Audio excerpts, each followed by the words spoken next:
President Baerbock, Secretary General Guterres, fellow delegates, ladies and gentlemen. हम एक ऐसे तारीखी और तेज रफ्तार दौर में जी रहे हैं जो बैक वक्त बेशुमार मौके और बेहद खतरात से भरा हुआ है। हम अमन और जंग के दरमियान एक नाजुक तवाजुन पर मुअल्लिक हैं। आलमी अमन इंडेक्स 2024 के मुताबिक दुनिया इस वक्त 56 मुसल्लह तनाज़ात का सामना कर रही है, जो कि दूसरी जंग अजीम के बाद से अब तक की सबसे बड़ी तादाद है। हम जिस दुनिया में आज रह रहे हैं वो उस दुनिया से बहुत मुख्तलिफ है जिसमें 1945 में अक़वाम मुत्तहिदा की बुनियाद रखी गई, जब 51 ममालिक ने एक आलमी इदारे का क़याम उस उम्मीद के साथ किया था कि दुनिया को जंग की हौलनाकियों से बचाया जाएगा।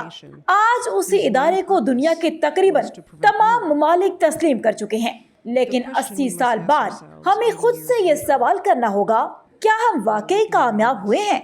जवाब हमारे सामने है, निहायत तल्ख और वाज़ेह। बातचीत और सिफारतकारी शायद अब दुनिया को कायल करने या तनाज़ात को रोकने की सलाहियत खो चुकी है। ताकत का इस्तेमाल बहुत से मकामात पर गालिब आ चुका है और हमारे सामने जो मंजर है वो वही है जिसे पोप फ्रांसिस ने बहुत खूबसूरती से बयान किया था। ये तीसरी आलमी जंग है जो टुकड़ों में लड़ी जा रही है। इस वक्त दुनिया को दरपेश सबसे खतरनाक तनाज़ात में सबसे नुमायां रूस की यूक्रेन पर जहरियत है। फरवरी 2022 में मॉस्को ने कीव पर हमले का फैसला किया। इस इक़दाम के दूर तक असरअंदाज होने वाले नताइज पर शायद पूरी तरह गौर नहीं किया गया, हालांकि ये इंतहाई बुनियादी नोयत का फैसला था। एक ऐसा मुल्क रूस जो कि अक़वाम मुत्तहिदा की सलामती काउंसिल का मुस्तकिल रुकन है, उसने अक़वाम मुत्तहिदा के चार्टर के आर्टिकल 2 की संगीन खिलाफ वर्जी करते हुए यूक्रेन की खुद मुख्तारी और सियासी आज़ादी को पामाल किया, उसके इलाके को जम करने की कोशिश की और आज तक अमन मुज़ाकरात में संजीदा शमूलियत से इनकार करता चला रहा है। ये बैनुल-अक़वामी कानून पर एक गहरा जख्म है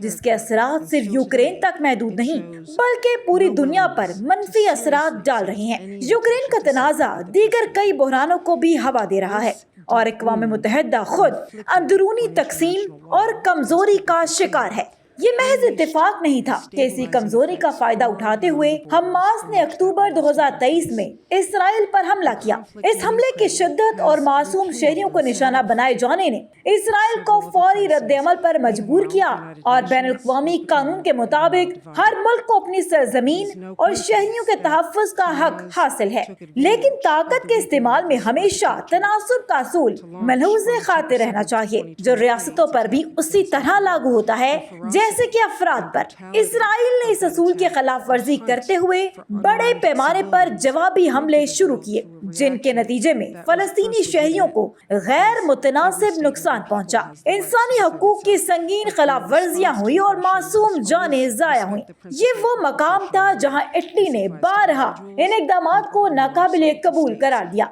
यही वजह है कि हम यूरोपीय कमीशन की सतह पर इसराइल के खिलाफ कुछ मखसूस पाबंदियों की हिमायत में वोट देने पर मजबूर हुए। ताहम हम उन अफराद या इदारों के साथ नहीं खड़े जो सिर्फ इसराइल को मुकम्मल तौर पर मुर्रद इल्जाम ठहराते हैं। हमें याद रखना चाहिए कि इस जंग की इब्तिदा हमास ने की थी और अगर वो चाहे तो फलस्तीनी अवाम के तकालीफ को खत्म कर सकती है, बशर्तिये कि फौरी तौर पर तमाम यरगमालियों को रिहा कर दिया जाए। अफसोसनाक बात यह है कि हमास अपने दावों के बरक्स शायद अवाम के दर्द को एक सियासी हथियार के तौर पर इस्तेमाल करना चाहती है। इसराइल को अब इस जंगी जाल से बाहर निकलना होगा, अपने तारीखी विरसे, जमहूरी इक़दार, मासूम जानों और आज़ाद दुनिया के मुश्तरका असूलों का एहतराम करते हुए। जंग के खात्मे के लिए सिर्फ जज्बाती अपीलें काफी नहीं होती, खास तौर पर जब वो सिर्फ दिखावे की हद तक हो। अमन कायम करने के लिए हकीकी अमली और दूर अंदेश इक़दामात जरूरी हैं। अमन सब्र, हिकमत और कुर्बानी मांगता है। गजा के वो बच्चे जिन्हें इटली अपने अस्पतालों में फख्र के साथ इलाज की सहूलत दे रहा है, वो महज अल्फाज नहीं बल्कि अमल के मुतकाजी हैं। इटली उन तमाम फरीक़ैन के साथ है जो अमन के लिए अमली इक़दामात चाहते हैं, जिनमें यरगमालियों की रिहाई, मुस्तकिल जंगबंदी, हमास को फलस्तीनी हुकूमत से बाहर निकालना, इसराइल का तदरीजी इनक़लाब और बाद अज़ जंग इंतज़ामात के लिए संजीदा बैन अवी शराकत दारी शामिल है। हम अमरीकी सदर की हालिया अरब ममालिक के साथ तजावीज़ को मस्बत नजरों से देखते हैं और हर मुमकिन मदद के लिए तैयार हैं। हमें यकीन है कि इसराइल को फलस्तीनी रियासत के कयाम से रोकने या मगरबी किनारे में नई बस्तियां बसाने का कोई हक नहीं। यही वजह है कि इटली ने 2 रियासती हल के हवाले से न्यूयॉर्क इलामिये पर दस्तखत किए। ये इटली का तारीखी और मुस्तकिल मौक़िफ़ है, लेकिन हम ये भी वाज़ेह करते हैं कि फलस्तीन की शनाख्त के लिए 2 बुनियादी शराइत जरूरी हैं, जिनमें तमाम इस्राएली यरगमालियों की रिहाई और फलस्तीनी हुकूमत में हमास का कोई किरदार न होना शामिल है, जो कि तनाज़े का आगाज था। वो इनाम के हकदार नहीं हो सकते। इसी तरह हम एक बार फिर उस बुनियादी असूल के जानिब आते हैं, जो कि कानून की हुक्मरानी है। चाहे वो यूक्रेन हो, मशरिक वस्ता या कोई भी तनाज़े का शिकार खित्ता, कानून से फरार मुमकिन नहीं। जहाँ अक्ल नाकाम हो जाए, वहाँ कानून ही आखिरी सहारा होता है। मोहतरम साथियों, आज हमें खुद से ये सवाल करना होगा कि अक़वाम मुत्तहिदा का वो निज़ाम जो 80 साल पहले बना, क्या वो आज के चैलेंजेस का सामना करने के काबिल है? अगर आलमी इदारे मौसर तरीके से काम ना करें तो सिफारतकारी और मुज़ाकरात महज खोखले अल्फाज हैं। हमें अपनी हदूद को खुद तस्लीम करना होगा और इस हकीकत को समझना होगा कि अक़वाम मुत्तहिदा की गहराई में इस्लाहात नागज़ीर हो चुकी हैं। ये इस्लाहात महज नजरियाती नहीं, बल्कि अमली, हकीकत पसंदाना और मौसर होनी चाहिए, जो रियासतों की खुद मुख्तारी का एहतराम करते हुए मुश्तरका हल के जानिब पेशरफ्त को यकीनी बनाए। हमें ऐसा इदारा दरकार है जो कि फ़ाल हो, शफाफ हो, गैर जरूरी ब्यूरोक्रेसी को कम करे और बहरानों का बरवक्त जवाब दे। इटली के मुताबिक सलामती काउंसिल के इस्लाह में मसावात, जमहूरियत, नुमाइंदगी और जवाबदही जैसे बुनियादी असूलों को लाज़िमन शामिल किया जाना चाहिए। हमें नई मुस्तकिल नशिस्तों या नई दर्जा बंदियों की जरूरत नहीं, क्योंकि वो फैसलों की राह में मजीद रुकावटें खड़ी करेंगे। हम तासुबात के बगैर तमाम तजावीज़ पर बात करने को तैयार हैं, बशमूल यूनाइटिंग फॉर कंसेंसस ग्रुप की तजावीज़ के, बशर्तिया के इस्लाहात चंद मखसूस ममालिक की नहीं बल्कि पूरी दुनिया की बेहतर नुमाइंदगी करें। हमें न सिर्फ इदारों बल्कि बैन अक़वामी कवानीन, मुआहिदों और ज़वाबित को भी नए अमली तनाजुर के मुताबिक ढालना होगा। मिसाल के तौर पर हिजरत और पनाह गज़ीनी के कवानीन एक ऐसे दौर में बनाए गए जब बड़े पैमाने पर गैर कानूनी हिजरत या इंसानी स्मगलिंग का वजूद नहीं था। आज यकतरफा और नजरियाती अदालती तशरीहात इन तमाम कवानीन को कानूनी तहफ़्फ़ुज़ की बजाय कानून शिकनी का जरिया बना रही है। हम और दीगर यूरोपीय ममालिक इस मसले पर आवाज बुलंद कर चुके हैं और काम जारी रखे हैं, ताकि ऐसा निज़ाम बनाया जाए जो न सिर्फ इंसानी हुकूक का तहफ़्फ़ुज़ करे बल्कि हर कौम को अपने शहरियों और सरहदों की हिफाजत का हक भी दे। बैन अक़वामी बिरादरी को इंसानी स्मगलिंग के खिलाफ मुत्तहिद होना चाहिए। अक़वाम मुत्तहिदा और दीगर इदारे मुजरिमाना नेटवर्क्स को इंसानी हुकूक के नाम पर तहफ़्फ़ुज़ नहीं दे सकते। अक़वाम मुत्तहिदा को दोगले मयार खत्म करना होंगे, खास तौर पर मजहबी आज़ादी के सिलसिला में, जहाँ दुनिया भर में लाखों ईसाई महज अपने ईमान की बुनियाद पर जुल्म, जबर और कत्ल-ए-आम का शिकार हैं। हमें अक़वाम मुत्तहिदा के दरमियान नए शराकतदारी मॉडल्स की जरूरत है जो आजिज़ी, शऊर और बाहमी एतमाद पर मबनी हो।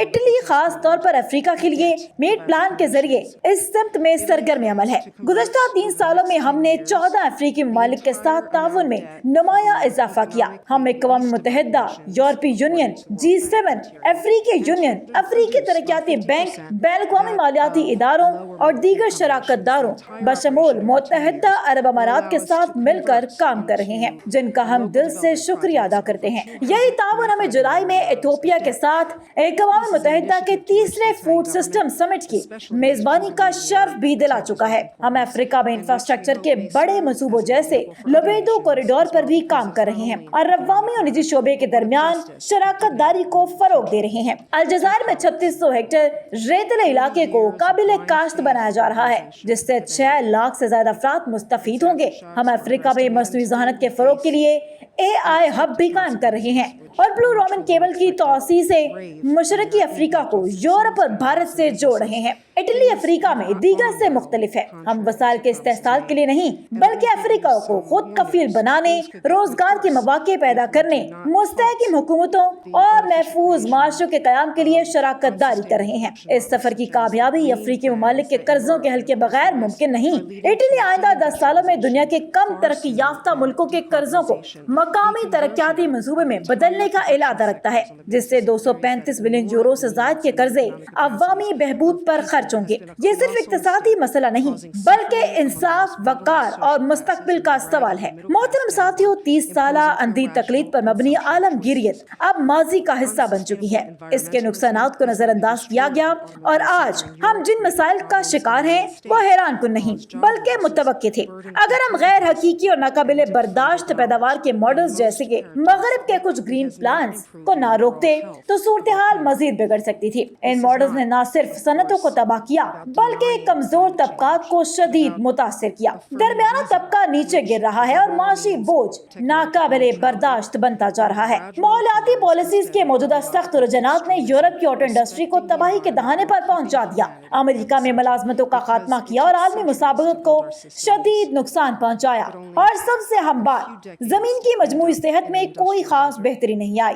ये माहौलियाती तब्दीली का इनकार नहीं बल्कि अक्लमंदी की बात है कि तदरीजी तब्दीली, तकनीकी गैर जानिबदारी और इंसान को मरकज में रखकर पायदार तरक्की, जैसा कि मैंने बारहा कह चुकी हूँ कि वीरानी में कुछ भी सब्ज नहीं होता। मोहतरम साथियों, आज हमने सिर्फ अक़वाम मुत्तहिदा की 80वीं सालगिरह मना रहे हैं बल्कि इटली की अक़वाम मुत्तहिदा में 70 साला रुकनियत का जश्न भी मना रहे हैं। यह हमें इस इदारे के बुनियादी असूलों के दिफा की दोहरी जिम्मेदारी देता है। हमें अपने मौजूदा औजार मुअस्सर बनाना होंगे ताकि हमारी पॉलिसियां और इक़दामात वक्त की जरूरत के मुताबिक हों। हमारे पास दो रास्ते हैं, या तो सब कुछ जूं का तू रहने दें और आसान रास्ते पर चलें, या फिर अपनी कौमों को ये दिखाएं कि हम इस तारीखी लम्हे को जाया नहीं होने देंगे, एक ज्यादा मुनसिफाना, महफूज और इंसान दोस्त दुनिया के कयाम के लिए। जैसा कि सेंट फ्रांसिस, जो कि 41वीं तारीख के सबसे अजीम लोगों में से हैं और जिनके नाम पर इस शहर सैन फ्रांसिस्को का नाम रखा गया